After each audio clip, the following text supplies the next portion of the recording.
What's up, YouTube, and all my investors out there, especially you hodlers? Let's talk about this Chinese ride-hailing giant, DIDI Global Inc. DIDI stores all China users and roads data at servers in the country, and it is absolutely not possible that the company pass data to the United States. A senior company executive said on Saturday. DIDI Vice President Li Min also said the company would sue any social media user who said DIDI transferred data during its recent IPO. That's great news right there. I'm glad that they're firing back and letting people know that it's FUD. That's why I keep telling people to buy the FUD. You know how much energy it costs, energy and money to put FUD out there? It's not the easiest thing to put mass FUD out there. So this is probably one of the most anticipated and exciting IPOs I've been waiting for a while that I'm actually going to get involved in. I don't know if anybody's been investing since 2020. We had a lot of IPOs, especially SPACs. Those SPACs were dirty, but the IPOs were out of control. This one's actually the word's valued is pretty nice. So China's Twitter-like platform, they tweeted out, China's cyberspace agency announced on Friday it had launched an investigation into DIDI to protect national security and the public interest. Just 2 days after the company began trading on the New York Stock Exchange, news of the cyber company caused them to lose about 5% of the base DIDI shares on Friday. Like many overseas listed companies, DIDI stores all domestic user data at servers in China. It is absolutely not possible to pass data to the United States, Lee said.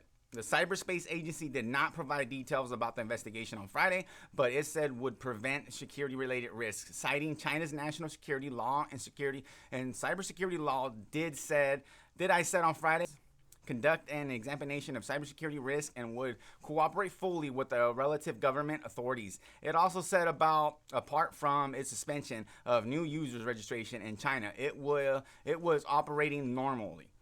Now, I mean, that's when I seen it, I actually wanted to get on that when it first came out, but it was too expensive for me. So now I believe this is on sale, so that's why I'm on board on it. That's why I'm sitting here talking about it. Now, get it, this video is going to be a little bit different because me personally, I don't really like Chinese companies. It leaves a bad taste in my mouth. I don't know if any of you have been trading, if any of you remember Luckin Coffee. Luckin Coffee, the CEO was known for fraudulently posting stuff. Chinese companies have always had issues with fraudulent activities. I was a part of the LK, and when it got delisted, so I understand the risk with investing in overseas companies, and here's concerns here. But as long as they stay on the Communist Party good side, I doubt they'll have much trouble with the regulators.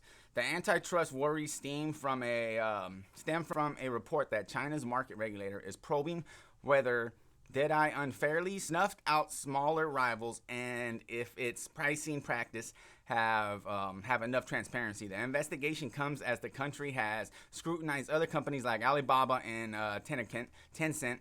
Remember, this is not a recommendation to buy or sell any asset, but to add to your watch list. Before you buy or sell any asset, you should consult with a professional, or hell, don't be lazy. Read some charts. Listen to some random guy or chick on YouTube. So even with Chinese regulators targeting the ride-hailing company DIDI just days after the IPO, to wrap this one up, so that's basically what I got for you. It's basically like just FUD, like I was saying. That's what I kind of assumed it was because I already know anybody who's based in China, they store everything there. So I knew there was no breach of it. It was just a bunch of FUD, just rumors. So buy the rumor, sell the news. As soon as some good news comes out, I might sell a little bit, but until then, I plan to keep adding DIDI to my long term, and I will continue to buy shares on this one for the foreseeable time until I see some bad news or until I see some shady stuff like with LK. Hopefully it doesn't happen now. Don't forget to smash that like, subscribe, and come follow me on Twitter @IsaacStrade.